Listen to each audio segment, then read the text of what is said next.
से जाति न पूछो साधु की, तहिना जैसे जाति लिंग भेद से परे होइ छै साहित्यकार। साहित्यकार के जाति धर्म लिंग से नहीं, सृजन करे वाला सृजन करे छै। ओकर जाति की पूछबे, ओकर लिंग की पूछबे, तो नहीं, लिंग भेद से साहित्यकार के परे राखे के चाहिए। पुरुष छै स्त्री छै।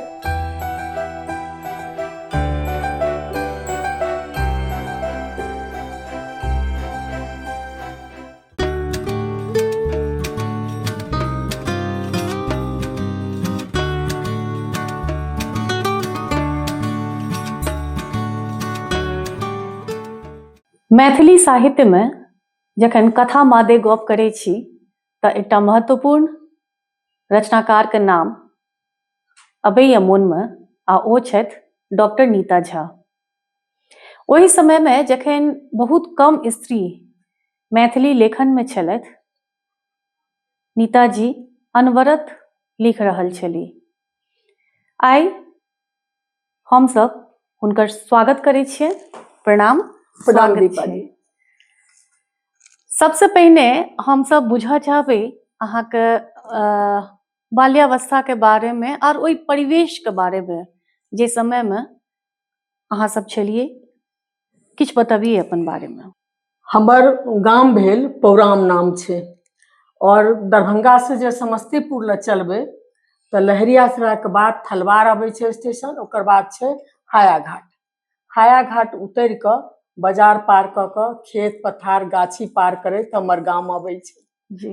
और हमर गाम में नदी छै करेह नदी। अच्छा।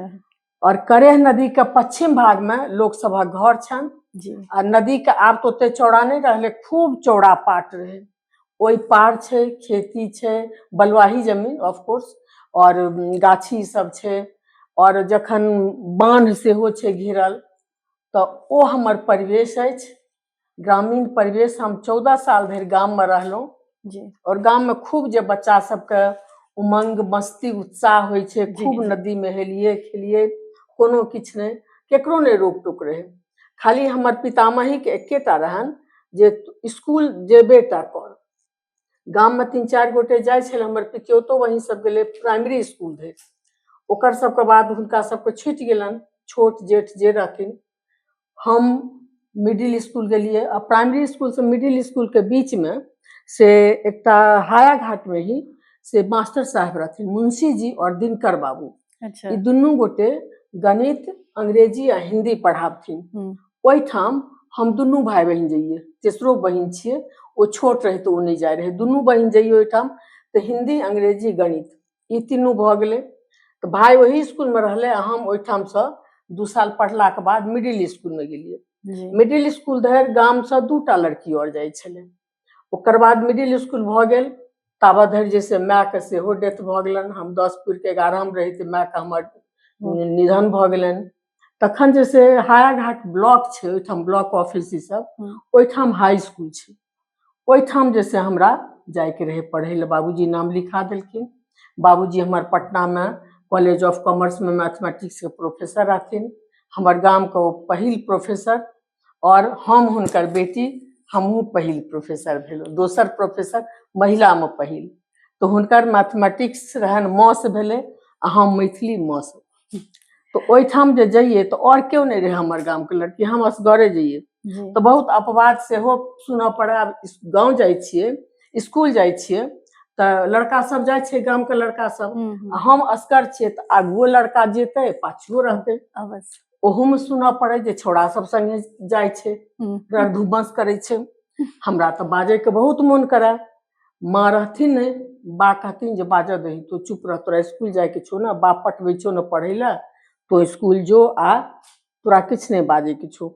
तो ई सब जैसे मन में रहबे केले। और हमर बाबूजी मैथमेटिक्स के बहुत किताब लिखने छथिन, अलजेब्रा, ट्रिग्नोमेट्री, स्टैटिस्टिक के बहुत। और ई सब लिखे से पहिने ओ जैसे एकटा प्रेत और पिशाचिनी नाम के से उपन्यासो लिखने छलखिन। ओ जैसे छै अथी पर में, तस्करी पर में। अच्छा। 1/2 एकटा हुनकर जैसे कविता संग्रह छलन, से सब देखिए। और पितामही इहो कहथिन जे देखै छी बाप के पढ़लको लिखलको तो सब चीज अरजलको। हमर बाबा के बहुत कमे उम्र में डेथ भ गेलन हमर बाबूजी के। कमे उम्र के रहथिन, 4-5 साल के। तो हमर बाबू अपन मातृक, अपन पिता के मातृक एना एना रही के पढ़लखिन। तो हमर पितामही के मन में एकेटा रहे आइडियल, हमर बौआ। आ से हमरे सबके नहीं कहे, गामक सब धिया पुता के कहे जे देखै छी हमर बौआ के, पढ़ पढ़, इहो ओकर मूल मंत्र रहे। तो हमरा भेल जे हमर बाबूजी पढ़लखिन लिखलखिन, किताब लिखै छथिन तो हमहूँ लिखब। ओही संगे संगे इहो दिमाग में आवे जे एकेटा किताब तो होय नहीं छै, स्कूल जाइए तो देखिए जे एकेटा किताब सब विद्यार्थी किनै छै। तहिया ई नहीं दिमाग में आवे जे प्रेस में छपै छै। अच्छा, ई होय जे बाबूजी कते जल्दी जल्दी लिख लै छथिन जे ओते किताब लिख लै हेथिन। आ फिर सोचिए जे हमरा से तो ओते जल्दी जल्दी लिखल हैत नहीं। आ इहो कही जे बाबूजी के अक्षर कते सुंदर होय छन, हमर अक्षर ओहन होय नहीं, लेकिन तैयो मन में जे हम लिखब। ओकर बाद जैसे ओहिठाम गाँव में 9मा धरि पास क गेलिए तो बाबूजी हमरा सबके छठिगर सेहो भ गेलिए। तो हमरा दुनू भाई बहन के बाबूजी पटना ल गेलखिन। बहिन छोट रही तो माँ के मरला के बाद मामी ल गेल छलखिन अपना संगे। तो नानिये गाँव में रहे, हम सब गेलिए। तकर 2 साल बाद फिर बाबूजी ओकरो मंगा लेलखिन। तो यह जैसे हमार ग्रामीण परिवेश रहल, मोन में ई जैसे रही के। और पटना गेलिए तो इंडियन नेशन, आर्यावर्त अबिते रहे, साप्ताहिक हिंदुस्तान अबे, धर्मयुग अबे। बाबूजी जब पटना से आबथिन तो हमरा सब ले चॉकलेट मिठाई नहीं आबथिन, नहीं आनथिन, मैगजीन सब आनथिन, किताब आनथिन। पुस्तक भंडार से हुनका संपर्क रहन, किताब ई सब छपे रहन। तो पुस्तक भंडार से इस समय में बालक छपे रहे, बालक आनथिन। ओहिठाम जे बच्चा सब ले किताब सब छपे छले से सब आनथिन। तो हमरा सबके सब भाई बहन के शुरुए से पढ़े लिखे के भेले।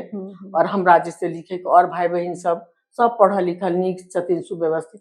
लेकिन वो सब का सबके लेखन दिस नहीं, लेकिन हमरा मन में भ गेल जे हमहूँ लिखब। आ बाबूजी के होइन जे किछ तो लिखे छ कि नहीं। जखन एमए बीए भेले त रहिए फाइनल में, तो विवाह भेले, एम्हर आबि गेलिए। तो हुनका मन में होइन जे किछ लिखे। आ या हमर भ सकै छै जे हमरा सबके ओ सब दिन ओना नहीं पढ़ाबथिन, लेकिन अखबार दथिन आ कहथिन एकर जैसे हिंदी वाला कि एकरा अंग्रेजी में लिख, अंग्रेजी के एकरा हिंदी में क के देखा। तो लागे हेतन जे क सकै छै तो पूछथिन जे किछ तो लिखे छ कि नहीं। तो ओहो सब से होय छै। तो मतलब वहाँ के लेखन वाला परिवेश शुरुए से रहले। हाँ, हमरा बढ़िया जेना हाँ रहले। पितामही के रहन जे तो पढ़।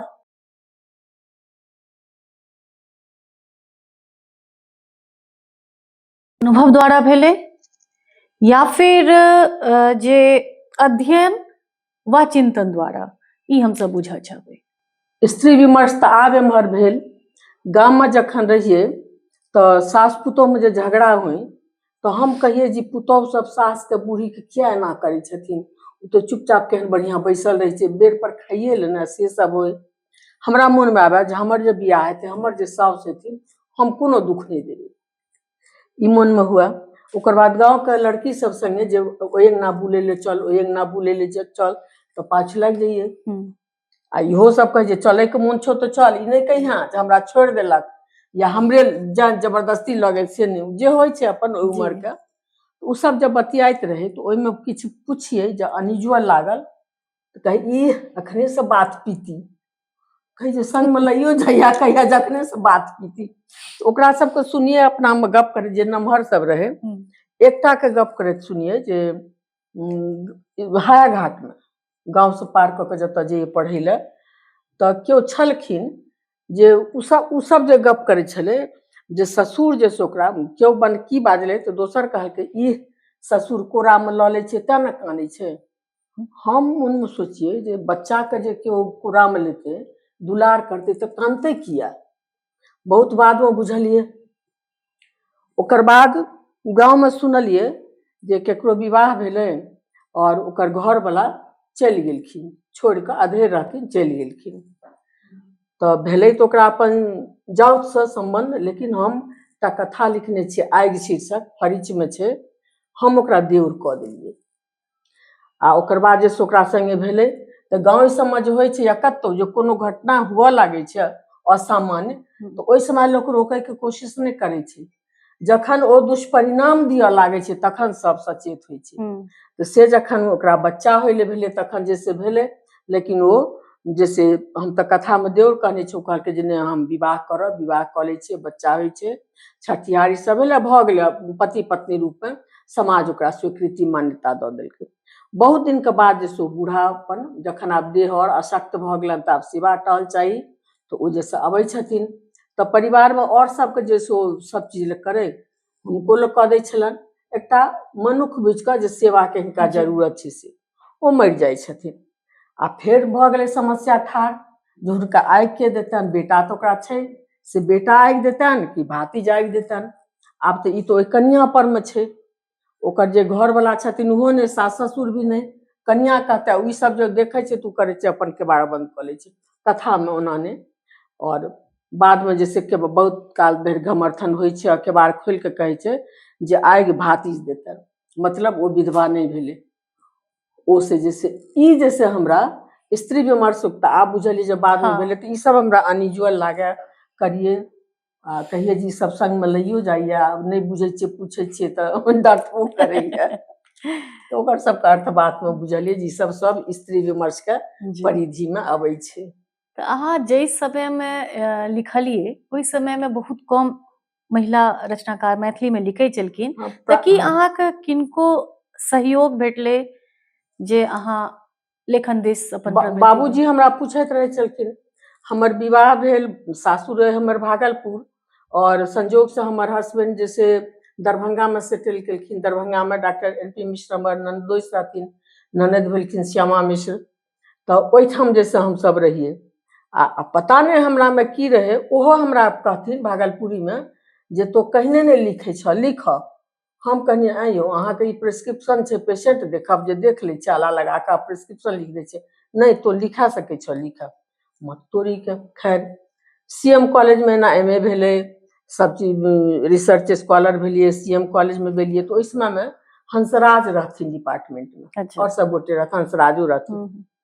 वो हमरा एक दिन पूछे अहाँ लिखे नहीं छी, कहले ले बले आई त उठम हमरा ही लागल रह गेल। अहाँ लिखू, अहाँ लिख सकै छी। हम बाजिए कम बाजिए, तब वैसे हो कि पता नहीं। तो हम जैसे वह पहिल कथा लिखलिए हम आगि, हुनका देखा देलिए। तो किछ दिन राख के हम हमरा जेहन भेले रफ जे लिखने रहिए से, तो ओ तकरा जैसे फेयर कऽ देलखिन।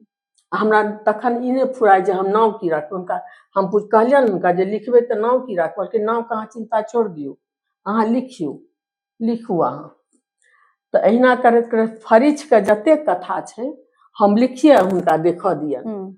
आ कोनो में जो हमरा नाम फुरल तऽ रहे ने, प्राय सबटा नाम हुनके राखल छनि फरिच कथा संग्रह के। तो जो कह सके छियै प्रेरणा, गॉडफादर, इंस्पिरेशन, तो घर में बाबूजी, एम्हर नंदोइस, आ एम्हर जैसे हंसराज। चलिए बहुत बढ़िया। तो एकटा और हम कहै छी, एकटा ओकर बाद इहो भेलै जे हम जे लिखे जा सब गोटे के बुझल रहन, तो इहो हमरा सुनऽ पड़ा जो अपने थोड़े लिखे छथिन, हंसराज लिखे छथिन हुनकर कथा। हंसराज मतलब हाँ, जे ओइ समय में जो मान लिया कोई स्त्री लेखन करे तो इहो कह दे जो ओकर बदला में कोई लिख रहल छै। हाँ। तो ई अहूँ के 84 में, हाँ 84 में पहिल कथा संग्रह हमर छपल, 79 में हम ज्वाइन केलिए 5 साल में। से जैसे वो हंसराज लिखे छथिन, वो थोड़े लिखे छथिन। हम सुनलिए हमरा कोनो तो हम लिख रहल छी, समय के जवाब देते हमरा नहीं जवाब दै के, सेहो सब सुनलिए। 2005 में हंसराज के निधन भ गेलन, तकर बादो हमर कथा तो लिखिए रहल छी। जी, आब हम परंपरा और आधुनिकता के बीच स्त्री लेखनक जे सम्यक संतुलन छै से अहाँ केना स्थापित करै छियै? एकटा परंपरा भेलै, एकटा आधुनिकता भेलै, तऽ एहि दुनू के मध्य आइ काल्हि देख रहल छियै जे जते पढ़ल लिखल सब छै, चाहे परिवार में पढ़ल लिखल के परंपरा हो या नव होय, तो हुनका सबके लागे छनि जे परंपरा जे रहे समाज के, जे घर के परिवार के जे सिखायल जाय रहे एना कर ओना कर, ओकरा ओ सब जैसे दबाव वर्जना मानै छथिन। किछु अर्थ में होइ छै, लेकिन हम अपने से कहै छियै, हमहूँ गाम में रहलियै, ओतो परंपरा रहे, पितामही हमरो स्कूल पठाबथिन, लेकिन संग संग इहो कहथिन जे हमरा घर के पाछा में रोड जे रहे ओहि पर में छौड़ा सब खेले रहे, हमहूँ चल जाइए खेले ला, तो ओहिठाम से आबिए तो मारे नहीं डांटे जे छौड़ा सब संगे चिक्का दरबर खेले ले किया जाय छै, नहीं जो। तो कोनो दिन फिर चलियो जाइए, बिसर जाइए तो नहीं तो ओहिठाम ठाढ़ भेल देखैत रहिए से। बहुत तरह के एना रहे, कहे जे कोनो पुरुष के देख के हंसी नहीं बाजी नहीं, हरदम गर्दन मूड़ी झुका के जैसे चली, ई सब आब बुझे छे जब परंपरा के नाम पर में जे कही जाय छे जे वर्जना छे, रोक टोक छे, ई करे छे, उ करे छे, ओ डिसिप्लीन होय छे। हम बुझे छे डिसिप्लीन छे, सब चीज के व्याख्या के बुझा के तहिया ने एतबे कहे जे नहीं नीक बात नहीं छे, अधला बात छे, एना करबा तो दोख हेतौ पाप, आ दोख आ पाप ई जे छे से बुझे जी कोनो गलत भेले नीक नहीं भेले, तो से ना क क ओकर बाद जे से ओकर बाद ई तो परंपरा भेल, हमरो ओहि संगे भेल, ओहि संगे बढ़ैत रहलिए। लेकिन फिर शहर में गेलिए, ओहू ठाम जैसे कोनो बाबूजी हमरा सबके कतऽ लऽ जैतथिन, लेकिन तैयो हुनकर जे पारिवारिक संबंध वाला जे मित्र सब छलनि हुनका सब ठाम लऽ जाथिन, आ फिर हम सब अपनो जइए जतऽ जतऽ रह जाए के जाय रहिए। तो ओहि दुनू में जैसे हम संतुलन कोनो तरह से हमरा जैसे हम बना लेलिए, हमरा ओहिमे दिक्कत नहीं भेल, परंपरा से भी हमरा कोनो दिक्कत नहीं, आ आधुनिकता में जे कहे जाय छे जे हम एना नहीं करब ओना नहीं करब, ई छे उ छे, ओ हम 100% ओइसे हम सहमत नहीं छी। तालमेल बैठा के सामंजस्य बैसा के जैसे सबके चलऽ पड़े छे, कहे छे स्त्री पुरुष खाली मायो बाप संगे होय छे ना, भाइयो बहिन संगे होय छे ना, तो हस्बैंडे वाइफ में आबि के सासे ससुर लग में आबि के किया भकेर जाय छे, किया भकेर जेतै ओहिठाम, नैहर धरि हम सब समेट के रहलिए, समटा के रहलिए, तो बियाह होय तो किया भकेर जाय छी। हाँ समानता छे, जरूर चाहिए, बराबरी के चाहिए, सब चीज चाहिए, ओहि ला अहाँ करू कहू, लेकिन डिसिप्लीन तो जना माय बाप ओहिठाम रहे, सासुर दोसर परिवार भेले, दोसर परिवेश भेले, तो ओहिठाम के डिसिप्लीन दोसर हेतै, तो ओकरा अहाँ के सीखे के चाही, पड़त नहीं कहब डरे सब एडजस्ट करे के होय छे, और दुनू दिस होय छे तो ओहिमे नहीं होय छे, लेकिन जहाँ तैन के रहबे जे हमहू बराबरी में छी, पढ़ल छी, हमहू कमाई छी, तो नहीं एकटा के तो कनी लत हुआ पड़े छे, ओहिमे हमरा लागैए सामंजस्य ला स्त्री के लत कनी भ जाए के चाहिए, होय के चाहिए, हमर ई सोच। मिथिला विश्वविद्यालय में अपने बहुत साल तक पढ़ोलिए है, हाँ। तो विश्वविद्यालय के अध्यापनक जे अनुभव छे से अपने के केहन रहल? विश्वविद्यालय में आबे से पहले हम 5 साल सीएम कॉलेज में रही। अच्छा। सीएम कॉलेज में रहिए तो सीएम कॉलेज में मैंने आईए से लऽ के बीए धरि के पढ़ाई रहे, ओहि समय पीजी ओहिठाम नहीं रहे, कॉलेज में कोनो कॉलेज में नहीं रहे। अहाँ बुझू जे आईए में जे विद्यार्थी छे से 18 बरस से लऽ के, तो ओ उम्र जो होय छे से हुरदंगी वाला होय छे, अनुशासनहीन वाला होय छे, तो ओहू माहौल के देखलिए, और ओहू माहौल में हम जैसे क्लास में जब पाछा से केओ किछु उकड़ू वाला प्रश्न पूछ दे, तो हम तुरंत कह जा एठाम आबि के अहाँ हमरा कहू जे अहाँके की नहीं बुझलिए अहाँ, तो ओहू ठाम जैसे हम सबके कह सके छी हम साइध के हम रखलिए। एकटा विद्यार्थी रहे तो ओ जैसे झूठे ला जे की बाजे छे, यंग रहिए, देखइयो में ठीक ठाक रहिए, आ छोट केस रहे, ओहू समय में इहो सुनिए जे पढ़ेती मैथिली या फैशन करती अंग्रेजिया, ठीक छे तोहर मुँह छौ बाज, हम तो जे छी जेना छी हम रहबे करबे। तो देखिए जे बेर बेर जाय छे जी किछ कहै छे कि नहीं, हिनका हिम्मत होय छन कि नहीं। हम कहलिए अहाँ बेर बेर कतऽ जाय छी, तब पान, हम कहलिए या तो पान खाओ या क्लास में रहो, दूटा में एकटा, अहाँ के जब पान खाय के अहाँ चल जाओ बाहर। कोई विद्यार्थी के ओकर बाद से जे एक दिन एकटा विद्यार्थी पूछलक, विद्यापति के पद पढ़बे रहिए, जे कुछ मने की भेले, हम कहलिए स्तन पयोधर, नहीं बुझलिए, हमरा तो नीचा से ऊपर लेस देलक, हम कहलिए तो बुझ रहा छे हम जे जान के हमरा जैसे यहाँ सिचुएशन उत्पन्न कर रहा छे जे किछ से किछ करिए हंगामा करे। हम कहलिए अहाँ एहिठाम आउ, हम कहलिए अहाँ बीए पार्ट 1 के रहे विद्यार्थी, हम कहलिए अहाँ आईएससी एतऽ से पढ़ू, तो की विषय रहे, तो मैथिलियो रहे, तो हम कहलिए अहाँ मैट्रिको में रहा मैथिली, तो नहीं, हम कहलिए आइए अहाँ 2 साल पढ़लिए, विद्यापति के पद पढ़ने रहिए, अहाँ ई नहीं बुझलिए, अहाँ एकर माने नहीं बुझल है, तखन आब अहाँ ई हमरा कहू जे आइए अहाँ पास केना केलू, केना पास केलू अहाँ से हमरा पहिने बताओ, तखन हम अहाँ के जवाब देब।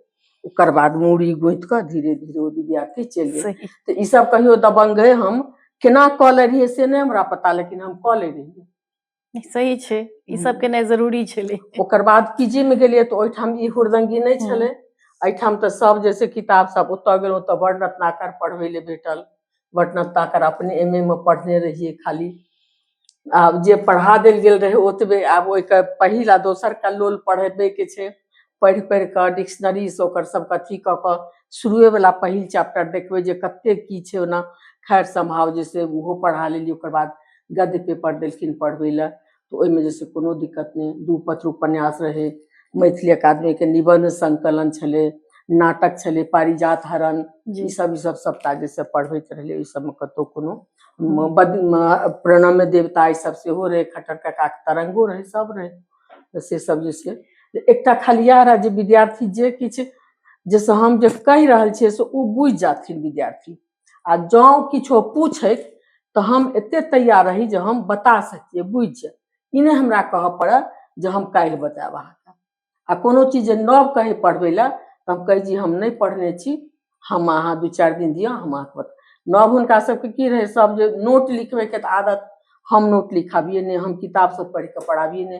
किताब हम चैप्टर पढ़ि लिए पढ़ाबिए, वर्णन ताकर में तो पढ़बऽ पड़े और सब से जैसे तो लिखा दिया। हम कहलिए हम बौआ लिखेबो नहीं। ओहि समय में बहुत बहुत विद्यार्थी रहे, एते रहे जे क्लासरूम एतेटा भरल छै आ टीचर के कुर्सी टेबुल के जगह नहीं छै, मुंह पर ठाढ़ भऽ के एते। हम कहलिए हम लिखाब नहीं, अहाँ सब लिखू, हम देख देब, करेक्शन हम कऽ देब। और किछु एहन छै तऽ परीक्षा के समय में हम कहलिए जे अहाँ सब मिल कऽ विचार लिअ, एकटा हमरा कहू हम लिखा देब सब ले, एना एना अलग अलग तो हम किनको नहीं लिखाब। तो ओहू में जैसे ठीक ठाक पढ़बे रहिए तो 2-4 साल के बाद विद्यार्थी सब जैसे ओहि समय में 400 बहुत होइ छलै जे 400 रुपया पर पेपर देबै से हमरा तैयारी करा दियो। हम कहलिए ई काज हम कहियो नहीं केलहुँ, हम करबो न करब। ई जैसे सही बात तऽ छै। ई सब जैसे नीक लागे जे ढंग से पढ़बै छियै जी आ कहियो जे किछु लिखा दिए तऽ नोट बद से नहीं, अपना से पढ़ि के लिखा दिए तऽ सेहो लागे जे अलग तरह के लिखबै छै। तो ताहि सब से ओकरा भेलै जे पेपर सब पेपर के तैयारी करा देते। ई नहीं हम कऽ सकै छी, क्लास में जते पढ़ब हम पढ़ा देब, बुझा देब, अहाँ सब लिख के आनू, हम करेक्शन कऽ देब, लेकिन नोट नहीं हम देब। तो अपना सब जखन एखन विश्वविद्यालय संबंधी बातचीत केलिए है तो एहिमे एकटा और प्रश्न हमर दिमाग में जेना आबि रहल है जे शोध अध्ययन क्षेत्र में मैथिली लेल निकट भविष्यक सर्वाधिक आवश्यक दिशा अहाँ की मानै छियै? एखन जे शोध के देख रहल छियै तऽ ओहिमे देखै छियै जे तऽ ओहिमे हमरो पर में एगोटे केलनि हैं, थेसिस सबमिट भेल छै जे हुनकर कथा साहित्य में योगदान, और 2टा कथाकार के, नाटककार के, उपन्यास के एना एना कऽ कऽ जैसे भऽ रहल छै। तऽ बुझू जे हम अपना के बहुत बेसी तेहन नहीं बुझै छी स्थापित माने साहित्यकार। तो जो हमरा पर भऽ गेल छै तऽ आब ओकर बाद तो फिर हमरा से बाद वाला जे छथिन हुनका सब पर हेतै। तऽ ई जैसे हम बुझै छियै जे सही बात नहीं हेतै। साहित्य पर में एकर मतलब जे हुनका सबके शोध के विषय नहीं फुरा रहल छनि जे साहित्य के हम की करी। तखन जे सबके भाषा दिस, लोक साहित्य दिस, एहि सब दिस जैसे जाय के चाहिए, लोक गाथा दिस जाय के चाहिए। तखन जैसे नव नव बात सब नव नव जैसे अपने के बहुत रस भ्रमण सेहो छै, विश्व यात्रा केने छी अपने। नहीं विश्व यात्रा नहीं, 6-7 टा हेतै। हाँ तो 6-7 टा कम नहीं भेले, मैथिल स्त्री ले खास करके। तो अपने के साहित्य या अपने के लेखन पर जे अपने भ्रमण के लिए तो ओहि स्थान के संस्कृति परिवेश ओकर सबके किछ असर पड़ले? ओहिठाम के परिवेश का असर हम पहिल बेर गेल रही 1996 में स्टॉकहोम, स्वीडन में छै। स्टॉकहोम यूनिवर्सिटी एकटा मैथिली के विश्व कॉन्फ्रेंस केने छलै, में भारत से हम सब 2 गोटे रहिए, हम छलिए और सिलीगुड़ी यूनिवर्सिटी के रहते निर्मल नारायण गुप्ता जी, जापान से डॉक्टर शिंगो एनो टोक्यो यूनिवर्सिटी, और स्वीडन के तो 2 गोटे रहबे करथिन, रूस के रहथिन, नाम हमरा बिसरा गेलै, और जर्मनी के रहथिन हॉर्स्ट ब्रिंकहास, फ्रेंच रहथिन कैथरीन शैम्पियो, और हाँ एते जैसे हम गोटे हम रहिए। तो ओकर बाद जैसे अब देखियो रूसिये के किया नाम हरदम जैसे ओकरा श्रीमती झा से एकदम शुद्ध मैथिली में हमरा जैसे सेरिब्रियानी को करे, सेर्गेई सेरिब्रियानी, बहुत बढ़िया, दिल्ली यूनिवर्सिटी से हिंदी सब पढ़ने, जेएनयू से एकदम शुद्ध हिंदी, श्रीमती झा बहुत बढ़िया लागल। तो ओ जे आइ कहने रही कोनो प्रसंग में जे टोक्यो यूनिवर्सिटी को जैसे 10 साल एलखिन और हमरा एठाम हुनकर हेडक्वार्टर रहै छलन ओ गाम ई सबमे जाकर जै जाति के निम्न वर्ग तऽ तहिया कहे दलित समाज के जते देवी देवता सब छथिन हुनकर गाथा छै साहित्य छै तो ओतऽ तऽ ओहि गाँव सबमे जाथिन ओ सब देखथिन पूजा के विधि विधान आ जै महीना में कतऽ पूजा होइ छै से पछिले बेर ठिकिया लेथिन ओहि समय में ओना कऽ कऽ आबथिन आ ओ किताब सब लऽ कऽ आबथिन पढ़थिन किछु बुझल होइन किछु नहि बुझल होइन तऽ से जैसे हम तऽ ओहो हुनका हम केना पढ़ाबी हम डिपार्टमेंट से घुरि कऽ तहिया छलै जे क्लास हमरा सबके 12:30 में 1:45 में खत्म भऽ जाए हम 1:30 बजे तक घर आबि गेलियै खेलिए पिलिए आराम केलिए तऽ ओ हमरा कहलखिन ओ जैसे नीताजी से हमरा एना बुझै के से केना हैत हम कहलियै हमरा से अहाँ करब तऽ हम बुझा देब तऽ हम हुनका जैसे बुझाबै सब लगियन सब कऽ दियन तऽ ओही में एकाध दिन हमरा ओहो भऽ गेल द्वितीया के चाँद में जे आइ कहबे केलहुँ जे केना हमरा बुझाबऽ पड़ल तऽ ओ ओहिठाम जे हम गेलियै से केना गेलियै ओ छलखिन दरभंगे में तऽ ओ हमरा कहलखिन जे एना एना जैसे स्वीडन में से हमर एकटा दोस्त कहलक से हमरा विद्यापति पर में मध्यकाल में जैसे काज करे के से ओहिठाम के विद्वान सबके नाम दिलक तऽ हम जैसे डिपार्टमेंटे के और जते मने और यूनिवर्सिटी सब रहथिन 6-7टा नाम हुनका जैसे दिलियन जिनकर मध्यकाल में काज कैल रहन हाँ मध्यकाल में से सब भऽ गेलै तऽ ओकर बाद जैसे ओ की केलखिन नहीं केलखिन किछु दिन बाद हुनका जैसे ओहि समय में तब टेलीफोन रहे हमरा सबके ईमेल ई सब नहीं रहे और उस समय में मोबाइल के जमाना भी नहीं रहे इंटरनेट नहीं रहे लेकिन साइबर कैफे सब खुल गेल रहे ओतय से जाकर हम सोचे छी जो ईमेल केने हेथिन हुनका ईमेल से 4-5 दिन में जवाब आबि गेलन हमरा एकटा चिट्ठी देखा देलन ओ लिस्ट सबटा हम कहलिए जी ये तो हमर नाम है तो हाँ हम कहलिए हाँ हम अपन नाम कहाँ देने रही ओकर बाद एकदम खूब हंसलखिन तऽ अपना दिस से हमर नाम वो जोड़ देने हेथिन अच्छा तऽ आब भेलै जो हम पेपर की पढ़बै तऽ हम कहली तऽ हमरा और मुश्किल भेल तऽ हम हुनका कहलियनि तऽ हम कहलियनि जे विद्यापति एंड हिज फॉलोअर्स हम कहलहुँ एहिमे तऽ हम जैसे बंगाल उड़ीसा आसाम नेपाल मिला कऽ आ मिथिला तऽ चाहिए हम किछु ने किछु लिखिए लेबै तऽ से जैसे भेलै तऽ एहिना जैसे हम ओहिठाम गेलहुँ 96 ईस्वी में तऽ ओहिठाम जे हम गेलियै तऽ परिवेश ई सबके तऽ हमरा पर में नहि कोनो असर पड़ल नहीं हमरा खराब लागल जे हम पछुआल छी ओ सब उन्नत देश छै बहुत चीज से प्रभावित भेलियै और हाँ ई भेल जे ओकर सबके कतेक डीप स्टडी छै ओही ठाम जैसे हम रामावतार यादव के व्याकरण वाला किताब देखलियै ओही ठाम हमरा पूछलनि ओही ठाम के जे हेड रहथिन से जैसे विलियम स्मिथ तऽ से हम कहलियै नहीं हमरा ई नहीं है हम एतऽ से किछु किछु किताब सब लऽ गेलियै जेनाकि राधाकृष्ण चौधरी के से in the age of Vidyapati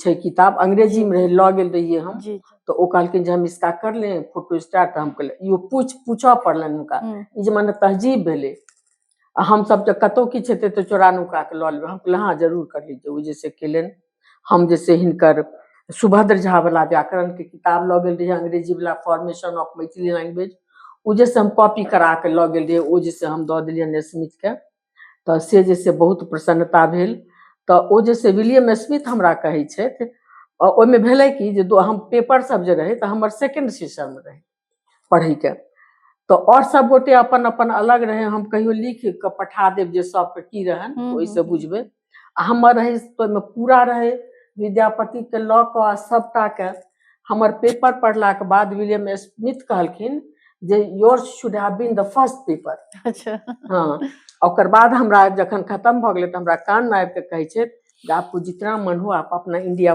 गप कीजिए अच्छा ओहिठाम तो हम जे फोन करतियै तऽ हमरा पाइ लगते तऽ हम बुझि गेलियै जे अच्छा खैर या हमरा जे रिवार्ड भेटल है ओकर आ जखन ओ किताब छपले तो पहिल आर्टिकल हमरे छै अच्छा ई जैसे बहुत भेलै पैघ बात भेलै हाँ तो ई सब जैसे हमरा बहुत ओही पर हमरा कहलनि जे आप आ जाइए यहाँ इंडोलॉजी डिपार्टमेंट जतऽ छै मध्यकाल के पढ़ाई होइ छै मध्यकाल माने विद्यापति जैसे तो हम कहलियनि अच्छा हम सोच के बताएंगे हम उतने फ्लुएंटली इंग्लिश बाजबे उतने डीप हमरा स्टडी रहा तखन ना हम जेबे हम कहले ठीक है हम सोच के बताएंगे वैसे हमको कम उम्मीद लगती है क्योंकि मेरी बच्चियां अभी इस स्टेज में है कि वो पढ़ रही हैं मैं उनको छोड़ के बाहर नहीं रह सकती निर्मल नारायण गुप्ता सिलीगुड़ी से आप यहाँ आ जाइए सिलीगुड़ी आ जाइए हम कहले नहीं दादा मैं नहीं आऊंगी दरभंगा छोड़ के वहां मेरी परमानेंट नौकरी है बच्चे हैं घर है मैं दरभंगा छोड़ के कहीं नहीं जाऊंगी तो ई सब कह सकै छियै जे इन्फ्लुएंस भेल जे कते ओकरा हाँ, सबके डीप जी। स्टडी छै हम्म। केना जे छै कि आब एकटा पूछबे जे बहुभाषी जे अपन सबके परिवेश होइत जा रहल छै तऽ ई बहुभाषी परिवेश में जे लेखक लेल अपन परिचय सुरक्षित राखब से अहाँके अपन अनुभव के अनुसार हमरा सबके किछु बतबिए जे की ई संभव छै भऽ पाबि रहल छै। लेखन के क्षेत्र बहुत विस्तृत छै। हम सब मैथिली भाषी छी, मैथिली में लिखै छी और राष्ट्रीय स्तर पर मैथिली भाषा के ओहन स्थान पहचान नहीं छै। तो ओहि दृष्टिकोण से देखै छियै तऽ लागै छै जे हम जते लिखै छी एहन एहन आनो भाषा में लिखाइ छै तो ओहि लेखक के ओहि साहित्य के बेस जैसे मान भेटै जी। छनि, पहचान भेटै छनि छै, से जैसे हमरा नहीं है। लेकिन हम अपन भाषा छोड़ कऽ जते दूर धरि हम गेल छी, जे हमर पहचान बनल है, बनेने छी, ओकरा छोड़ के जब हम दोसर भाषा में जाइ छी तो ओहिठाम तऽ फेर हमरा शुरू से संघर्ष करऽ पड़त। तो जाबत धरि हम ओहि स्तर धरि पहुँचब ताबत धरि तऽ हमर पहचान खत्म भऽ जायत।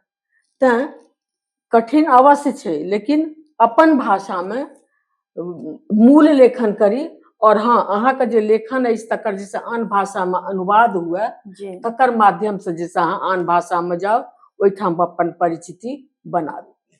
ई जैसे हमर सोच है, हमर अपन अनुभव अछि। जी। कोनो रचनाकार वा हुनक कोनो कृति जे अहाँके प्रेरणा बनल हुए? लिली रे के जे रचना सब छनि ओ तऽ भारत के बहुत क्षेत्र सब में जैसे घूमैत रहलखिन, लिखैत रहलखिन, लेकिन हुनका रचना के चाहे जय विधा के हो मूल आत्मा जैसे मिथिला, मैथिली, मैथिल रहलै। तऽ एहि लऽ कऽ जैसे हम हुनकासँ हमरा अखनो होइए जे अपन शब्द सब ओ सुनने छथिन बचपन में, हमहूँ सब सुनने छी तऽ किछु याद रहैए, लेकिन हुनकर जैसे ओ बहुत ओहि मामला में समृद्ध छनि जे ओ सबके बचा के रखलखिन स्मृति में, तकरा जैसे उपयोग प्रयोग करैत रहलखिन। तें जैसे मिथिला, मैथिली और मैथिल जैसे हुनकर रचना में एते जीवंत छै अखनो। उषा किरण खान के हम देखे छियनि, ओ इतिहास के रहथिन तऽ ऐतिहासिक वातावरण के ओहि पात्र के समकालिक बना के जे ओ उतारि दै छथिन, ओ जैसे हमरा अद्भुत लागे। हमरा लागे जे हमरो जो ओहन अध्ययन रहिता। आब इतिहास में हमरा रुचि नहीं है तो सोचबो नहीं केलिए जे ओहन ओहन सबटा तऽ नहीं, किछु जैसे पात्र सबके तऽ जानै छियै जे ओही के पढ़ि के करी, तऽ हमरा लागे जे हमरा ओकरासँ नहीं हम कऽ सकब। तऽ हम जेना करै छी जे अपन समाज में देखने छियै आ समाज में अपना समाज में जैसे तो सौंसे भऽ रहल छै। हम मैथिली में लिखै छियै तऽ मैथिल समाज के कहै छै। एही से एकटा कहै छी जे हमर एकटा मस्योत बहिनधी अइ, बहिनधी हमर बहिन के, हाँ हमर बहिन के बेटी अमेरिका में रहै छै। ओ हमरा कहलक जे मौसी जी हमरा केओ मैथिल मानिते नहीं है। हम कहलिए से किया नहीं मानै छौ? हमरा मैथिली नहीं बाजब, हम मैथिली नहीं बजै छी, सब बाजै छै हम नहीं बाजै। तऽ किया? तऽ हम बुझि गेलिए। तऽ हम कहलिए अच्छा ठीक छै। बिलाय मौसी एकटा हमर बाल कथा संग्रह जे गेल रही अमेरिका तो ओही समय छपल रहे, हम लऽ के गेलिए। हम कहलिए अच्छा हम एबो तो तोरा सिखेबो। ओकरा जैसे हम वर्ब के बदलि कऽ कहलकै एना तो कऽ दही तोरा ई भऽ जेतौ मैथिली। तखन हम सोचलिए जे किया नहि एकरा बाजल होइ छै। तो ओकर बाबा जैसे हजारीबाग में सेंट जेवियर्स कॉलेज के जैसे वाइस प्रिंसिपल, चूंकि ओ हिंदू रहथिन तें जैसे प्रिंसिपल नहीं भेलखिन, वाइस प्रिंसिपल रहलखिन सब दिन। ओही ठाम ओकर पिता के जन्म भेलै, सबटा फुआ तुआ सबटा ओही ठाम। हमर बहिन के तऽ गाँव से बुझल रहे ओकरा भेलै। ओकर बाद नौकरी भेलनि तऽ बोकारो हमर बहिन जमाय चल गेलखिन, ओही ठाम एकर सबके जन्म भेलै। आबै तऽ हजारीबाग आबै, बाबा दादी सबटा हिंदी में बाजथिन, मैथिली के माहौले नहीं रहे। तो मैथिलियो सुनबे बुझबे नहीं केलकै तो कतऽ से बाजतै?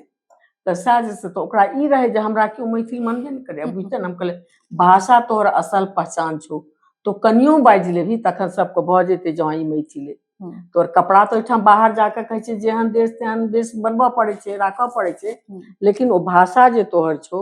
आ हमसब जे जाइ छियै बाहर, एही से एकटा कहै छी जे हम जापान में गेल रहियै तऽ हमरा लऽ गेला एनू जी इंटरनेशनल मार्केट में। हम कहलिए किछु लैके हेतै तऽ लेब, जापानी सब ला अलग बनै छै, जापानी मॉडल के ओकर जैसे ओकर कोन मैनुअल जो होइ छै से जापानी में होइ छै, इंटरनेशनल मार्केट ला अंग्रेजी के होइ छै। तो ओतऽ लगेलखिन तो दुकान में से बंगाली सब हेतै, हम तऽ नहि बुझलियै। हम कांथा स्टिच साड़ी पहिरने रहियै, हमरा सब बंगला में बतिया लागल। तो हम ओकरा कहलियै जे আমি বুঝতে পারি लेकिन किंतु बोलते पारी ना। तो बाद में हम सोचलिए जो कांथा स्टिच देख ओकरा भेल हेतै जे बंगालिए, तो खाली भाषे नहीं अहाँके वस्त्र जे छै, पहिरन ओढ़न जे सेहो अहाँके पहचान दैए। तऽ स्त्री रचनाकार के जेना अपना जखन हम कहलिए तऽ अहाँ लिली रे उषा किरण खान, हाँ, तऽ पुरुष रचनाकार में अहाँके के प्रभावित केलनि? राजकमल के लेखन हमरा बहुत प्रभावित करैया, और हिनकर जैसे मायानंद मिश्र के भी, ललित के भी, हिनकर सबके लेखन हमरा बहुत, हम तऽ कतौ लिखलहुँ छियै जे हमरा लागे जे राजकमल के युग में हम किया ने भेल रही। जी, अहाँ जे लिखै छियै तऽ सृजन प्रक्रिया जे होइ छै ताहिमे विषय अपने के पहिने अबै छै आकि पात्र अपने आप आकार लिअ लगैया? विचार तऽ हमरा मोन में बहुत रहैया, तऽ सोचै छियै जे एते छै सबके सोचबै तऽ नहि हेतै, तऽ ओहिमे हम अपने मोन में करै छियै जे एहिमे सँ कोन के हम पहिने करी। तो ओहिमे हम देखै छियै जखन माहौल की छै, कोन तरह के माहौल छै, कोन तरह के घटना भऽ रहल छै, ओहि घटना के हम जैसे चुनै छियै, और ओहि घटना के लऽ कऽ तखन जैसे हम ओकरा सोचलहुँ जे ओकरा केना करबै, सोचने रहै छियै किछु, आ जखन हम रफ लिखऽ लए बैसै छियै तो दोसरे ढंग से किछु जैसे भऽ जाइ छै। एहिमे एकटा हम कहब जे जखन दूधमुहा दूध पीबा बच्चा सब, लड़की सब संगे जब दुष्कर्म हुआ लागले, तो ओहि समय में जैसे बहुत हम व्यथित भेलहुँ, सब गोटे भेल हेथिन, हमरा भेल लिखै के मोन। तो हम जखन लिखै लए सोचलिए तो हमरा लागल जे ओहि बच्चा संगे जे ओना होइ छै उ हमरा से लिखल नहीं हैत। ओना हम ओकरा संगे घासली सीन के हम वर्णन हम नहीं कऽ सकै छी, हम नहीं लिख सकै छी। ओ बच्चा जे स्नेह दुलार के छै, ओकरा संगे हम ओते जैसे पीड़ा वेदना ओकर ई जैसे शारीरिक कष्ट हम केना हम ओकरा दऽ सकै छियै। लिखबै हम, लेकिन अनुभव तो बच्चा के माध्यम से हेतै। तो हम एकटा कथा लिखलहुँ, ओहि के हम्मर बेबू, हम्मर बेबू कऽ कऽ जे हम लिखलिए जे ओ बच्चा के जैसे हम छै नहीं ओहि बच्चा के, लेकिन ओकरा छै जे ओकरा माय के पेट में बच्चा छै, कहै छै हाँ मम्मी के टम्मी में हम्मर बेबू छै, हम ओकरा दुलार करबै, ना करबै ना करबै, ओकरा जैसे भऽ जाइ छै सौंसे अस्पताल में दौड़।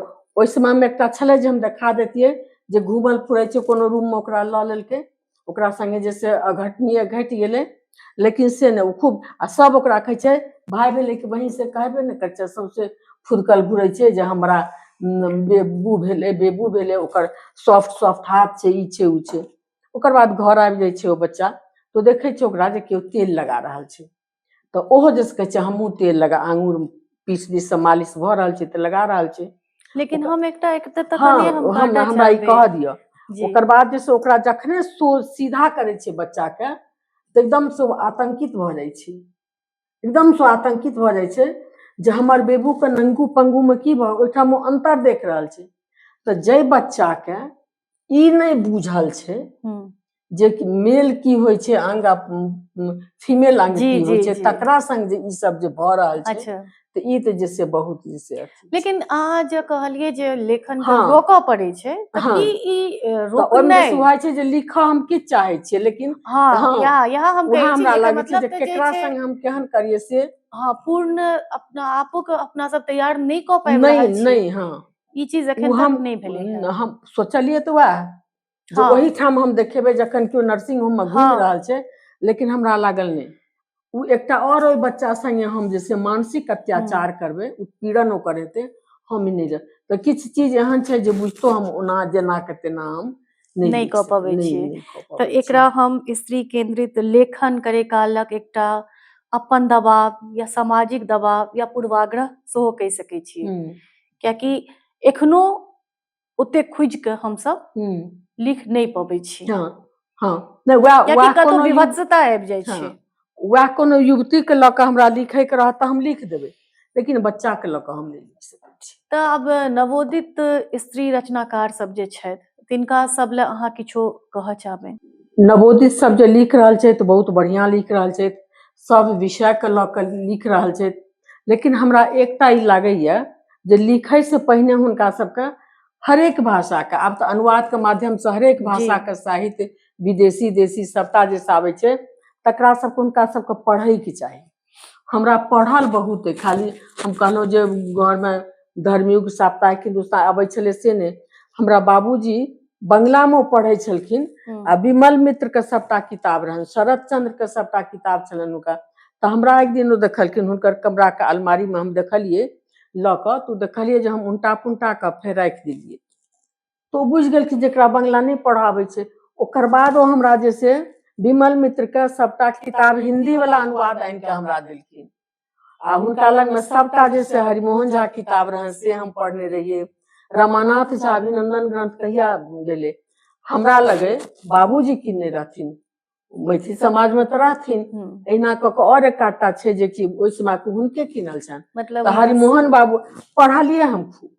तऽ हिनको सबके अहाँ यहाँ कहै छियनि जे लिखै से बेसी पहिने हाँ, जरूरी पहिने अछि पढ़ू, जे अहाँ पहिने पढ़ू। हाँ पहिने पढ़ू, एहि पर गुनियो विचारियो, जे आ सोझे जैसे आवेश में आबि कऽ लिख देबै से तो नहीं ओ भेलै। तऽ हाँ नहीं तो अब लिख के किछु दिन छोड़ दियो, अपने फेर जब पढ़बै ओकरा तऽ अहाँके लागत जे एहिमे हमरा किछु से ई करैके परिवर्तन के परिवर्धन संशोधन के आवश्यकता छै। आइ काल्हि की होइ छै जे ई जे संचार माध्यम जे छै ओहि पर में लोक ओही पर में लिखने जाइ छै आ पोस्ट भऽ जाइ छै, तो ओकर सबके जे से परिशुद्धिकरण करे के लोक के अपने नहीं समय भेटै छै आ तें जे से प्रशंसा के बदला में जे से कनि निंदा सह भऽ जाइ छै, कटु आलोचना सह भऽ जाइ छै। अब अपने के आगामी कोनो परियोजना छै लिखे के एखन? देखू हम जनवरी में भऽ जाब 73 वर्ष के। आब हमरा लगैए जे धीरे धीरे तऽ हमर जे शारीरिक जे क्षमता छै सेहो कम भेल जेतै, और शारीरिक क्षमता कम हेतै तऽ मानसिक ऊर्जा में ओहू में जे से कमी एतै। हमरा जे से विदेशी सब जे हम घुमलहुँ ओकरा सबके हम से कम एक कंट्री पर में एकटा लेख हम जे से जरूर लिख सकी, ई जे से हमर योजना अइ। ई आ दोसर हम अपन जीवनी सेहो लिखऽ चाहै छी। अच्छा। हरेक तरह से, जेना एखन बच्चा से शुरू केलहुँ कऽ कऽ सबटा बात तऽ जैसे नहीं एना में तऽ नहीं कहल जा सकै छै, ई जैसे बहुत से सब तऽ ई जैसे हमर अइ। लेकिन की होइ छै जे सोचै छै शुरू करै छियै तऽ कतौ से किछु जैसे फरमाइश हम कहै छियै जे हमरा से आलेख ई सब नहीं कहू लिखै लए, ओ हम जैसे नौकरी टाइम में ओकर आवश्यकता छलै प्रमोशन ला केलिए, ओ छोड़ नहीं कऽ दियौ, ओहिमे हमरा बहुत समय लागि जाइए। पहिने पढ़बै बुझबै दिमाग में बैसेबै तब ने, कथा तऽ छै नहीं जे दिमाग में घूमि रहल 10टा तऽ एकटा के हम खड़ेर के राखि देलिए आ 10 दिन बाद हम ओकरा फेयर करबै, फेर देखबे करबै, तऽ हमरा एहि समय समय जे से चलि जाइए। एखन हमरा दिमाग में वह है जे हम पहले या है संस्मरण सब लिख ली आ तकर बाद जे से हमरा जनैत आत्मकथा लिखनाइ बेसी जरूरी छै आ ओहिसँ बहुत रास जे अहाँके समय के जे पक्ष छै से लोकक सामने में औतै और आगुओ ल ओ दिशा भेटतै। और एकटा चीज और अहाँके पूछऽ चाहबै जे पुरस्कार जे मैथिली ल एखन देख रहल छियै जे रचनाकार सब में ओकर प्रवृत्ति कनि बेसी भऽ गेलै, तऽ अहाँके पुरस्कार मादे की छै विचार? पुरस्कार लेल आइ काल्हि जे से सब दिन से रहल छै जे हम किछु कऽ रहल छी तऽ हमरा प्रशंसा भेटै। तऽ हमरा जे व्यक्तिगत रूप से हमरा जे केओ कथा पढ़ि कऽ हमर कहै छै, निबंध या आलेख ले नहि कहब, जे अहाँके कथा हमरा बहुत नीक लागल, अहाँ बहुत नीक लिखै छी लेकिन लिखते कम छी, यह हम अपना के पुरस्कार बुझै छी, यह हमर असल पुरस्कार है। आइ धरि हमरा एक रत्ती नहीं मलाल भेलै जे हमरा लेखन के कोनो पुरस्कार नहीं भेटल अथवा हमरा भेटै। तें जैसे और ई तऽ यथार्थ छै जे महिला लेखन के लेल जैसे समीक्षा नहीं भेल छै जते होइके चाही, जते महिला लेखन आ जकरा में जे कमी छै अहाँ सएह बतबियौ ने, बतबियौ। बुझनुको लोक छथिन जे हमरो जे केओ किछु कहै छै तऽ हम बुझै छियै जे ई जे कहलनि तऽ ओहिपर हम विचारै छियै, तऽ कखनो के हमरा लागे जे हाँ एहिमे हमरा जे से रहे जे पहिने रहे जे अंग्रेजी शब्द के अथी करै छथिन तऽ फिर जे हाँ ई तऽ हम जेना बाजै छियै लिख दै छियै, तऽ ओकरा हम जैसे मैथिली शब्द के और जे गाँव घर में जे बाजे वाला ठेठ शब्द छै तकरा सबके आनी ओहि पर में तरंगई हम नहीं छे। हमर जे आलोचना होइए तो हम तरंगई नहीं छे आ नहीं प्रशंसा से हम बहुत प्रफुल्लित भऽ कऽ चितराई छियै। तऽ ई सेहो हम कहबनि। तऽ एहि लेल पुरस्कार ललक ने, अहाँ लिखैत चलू, समय के संग जे अहाँके हिस्सा में अइ, हम आब उम्र भेल तें या ई सब दिन से हमर विश्वास है जे अहाँ लए ऊपर से जे निर्धारित भऽ कऽ आयल छै, जै समय सब चीज के समय होइ छै अहाँके भेटत, नहीं छै निर्धारित अहाँके नहीं भेटत। अहाँके ओहिसँ हाथ उत्साहित नहीं हुई के अहाँके जे काज करैके, जे क्षमता अइ अहाँके, जे कऽ सकै छी से अहाँ करैत चलू। तऽ जेना अहाँके मानि लिअ पुरस्कार नहीं भेटले है तऽ ताहिसँ दुखी नहीं, एकदम नहीं, एकदम नहीं, एकदम नहीं। कए बेर हमर किताब सब फाइनल में पहुँचल छै जी, कए बेर हमर किताब सब फाइनल में पहुँचे छै आ दोसर के भेटै छै, हमरा एको रत्ती नहीं मलाल। आब हम एकटा जाइत जाइत एकटा प्रश्न पूछऽ चाहबै अपने से, जे आइयो समाज में स्त्री रचनाकार और पुरुष रचनाकार में भेद होइ छै। एकदम। तऽ ई की एखुनका समय में जखन कि हमसब एते आगू बढ़ि चुकल छी, ई की सही छै? रचनाकार तऽ रचनाकार भेलै। हम देखू एखन हम कतऽ बाजलियै से हमरा नहीं ध्यान अइ। 1992 ईस्वी में से हम कतौ शायद लिखबे केलियै ना, कि ठीक से नहीं याद। 1992 ईस्वी में राँटी ड्योढ़ी में से एकटा कवि सम्मेलन भेल छलै 2 दिन के। सुरेश्वर झा कन्वेनर छलखिन। हमरा जैसे कवि सम्मेलन के एक सत्र में जैसे ऑब्जर्वर के रूप में ओ बजेने रहथिन, हम गेल छलियै। तो ओहि में जैसे पहिल 2-3 सत्र जैसे पुरुष सबके, कवि सबके भेलन, और लास्ट जे एकटा सत्र छलै ओहि में जैसे कवित्री सबके छलै। तो हम ऑब्जर्वर रहिए। हम शुरुए इएह केलिए जे जेना कहै छै जाति न पूछो साधु की, तहिना जैसे जाति लिंग भेद से परे होइ छै साहित्यकार जी।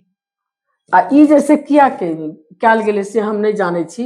एकरा जैसे विशेष जो महत्व दै लेल कयल गेलै तऽ फर्स्ट सेशन में होइते, फर्स्ट लास्ट सेशन में आयल छै, मतलब जब बचल खुचल एना कऽ के जैसे से कऽ के हम कहलियनि जे कऽ देलखिन। लेकिन हम इहो कहब जे ओहि में प्रतिमा राज और मौसमी बनर्जी, एहि दुनू के कविता एते बढ़िया छलै ओहि में। ओ दुनू तो पता नहीं कतऽ विवाही सब भेला के बाद लेखन छूटि गेलै, नामो ई सब नहीं देखै छियै। किछु गोटे तऽ खत्म सेहो भऽ गेलखिन से जैसे। तऽ उ सब ओते बढ़िया, हम ओहू समय में हम कहने रही जे साहित्यकार के जाति धर्म लिंग से नहीं, सृजन करे वाला सृजन करे छै, ओकर जाति की पूछबे, ओकर लिंग की पूछबे, चाहे कोनो तरह के सृजन करे, खेती बाड़ी करे, फूल उपजावे, ड्राइंग करे, पेंटिंग करे, सिलाई कढ़ाई करे, किछो करे। हाँ वह तय में रोमिशा के अथी पर में करे में जे साहित्यकार जैसे साहिब वही में कहने रही कोलका प्रोग्राम में। तो नहीं, लिंग भेद से साहित्यकार के परे राखे के चाही। पुरुष छै, स्त्री छै, और ई जे विभेद छै, ई जो असमानता छै, एकरा और जे शिक्षा छै ई सब छै, ओहि में तो हम पढ़ लिख के आगू बढ़ के हम बराबरी कऽ लेबै, अहाँ नहीं हमरा टेरब नहीं टेरू। लेकिन ई जे छै से तो हम अपने से तो अपन नहीं मान करवा लेबै, अपने से तो हम अपन झंडा नहीं उठा लेबै, हमहूँ केकरो दोसर ले उठेबै। तो जेना हम सब पुरुष लेखन के प्रशंसा करै छै, तहिना जैसे पुरुष लेखक के सेहो उन्मुक्त हृदय से प्रशंसा करे के चाही। जो प्रशंसा लायक छै, जो कमी छै तो ओकरा ढंग से ओकर जे कमी छै तकरा दूर करे के उपाय बताउ। अब जाइत जाइत अंतिम प्रश्न रहते हमर, जे मैथिली के लग में एखन लेखन बेसी भऽ रहल छै आ पाठकक अभाव भऽ रहल छै। हाँ। तऽ एहि लेल किछो अहाँ साहित्य प्रेमी के संदेश दिअ चाहबै? पाठक के कमी भेल छै। आब जैसे मनोरंजन के बहुत साधन भऽ गेल छै, मनोरंजन के बहुत साधन भऽ गेल छै आ लोक पढ़नाइ छोड़ि देने छै। अखबारो जो होइ छै से उल्टा पुल्टा के हेडलाइन देख लेलक, क्या तो भरि दिन जे टीवी में फेसबुक पर रहै छै ओकरा तऽ समाचार सब बुझल भऽ जाइ छै, अखबार उल्टा के जैसे राखि दै छै। मैगजीन सब अबै छै, ओहू में जैसे रहै छै सबटा बात बुझल रहै छै ओकरो जैसे। तब पढ़नाइ छूटि गेल छै लोक के। तो जखन इहो सब नहीं पढ़ते, अखबार नहीं पढ़ते, हल्लुक मैगजीन ई सब नहीं पढ़ते, तो विषय गंभीर विषय वाला किताब सब कतऽ से पढ़ते, उल्टा पुल्टा के राखि दै छै। हाँ भऽ गेलै, बुझि गेलियै की बात छै से। तऽ एहि लेल जैसे जेना कि हम अपने लेल कहलहुँ हमरा सब भाई बहन के पढ़े तो बच्चे से सोहन भेले तो बच्चे से जोहन हिस्सा के लागते तो से जैसे कते परिवार में भ पावे छै, सब परिवार में नहीं भ पावे छै, बहुत तकर कारण छै, बहुत तकर कारण छै। जे तो ओहि चेत वजह हुनका से सब ले किछो माय संदेश बाप का स्तर से माता पिता के से जैसे शुरू करऽ पड़ता। आइ अच्छा काल्हि देखे छियै जे बच्चा सब जब मोबाइल ई सब लऽ के रहै छै तो माय बाप के देखाबै छै जे मायो बाप किताब लऽ के बैसे छै, ड्राइंग लऽ के बच्चों के बैसाबै छै तो ओहो करे छै, तो ई जैसे छै ई नीक ट्रेंड छै, से करऽ पड़ता। बहुत बहुत धन्यवाद। अब बहुत किछ बुझबा में एले, बहुत किछ औरो प्रश्न पूछल जा सकै छलै, लेकिन चूंकि समय के अभाव छै तैयो हमरा सबके बहुत रास जानकारी भेटलै। हमरा अहाँ एते धैर्य पूर्वक हमरा बाजऽ देलहुँ, कहलहुँ, हमर बात सुनलहुँ और हमरे अहाँ चुनाव केलहुँ एहि लए बहुत बहुत जैसे अहाँके धन्यवाद, बहुत बहुत आशीर्वाद। अहिना जैसे जे काज सब अहाँ कऽ रहल छी खूब नीक जकाँ करू, अहाँ खूब नाम कमाए, खूब अहाँके यश हुए, सम्मान भेटै चाहे नहीं करे, लेकिन जे अहाँ काज कऽ रहल छी अहाँके खूब यश भेट रहल है। आ कखनो काल के आलोचना सेहो होइ छै तो स्वस्थ आलोचना भेलै तो जे बुझात जे हम एकरा दूर कऽ सकै छी कऽ कऽ, लेकिन बुझा जे नहीं हमर टांग घिचेवला बा ओहि पर ध्यान नहीं दी। धन्यवाद, प्रणाम।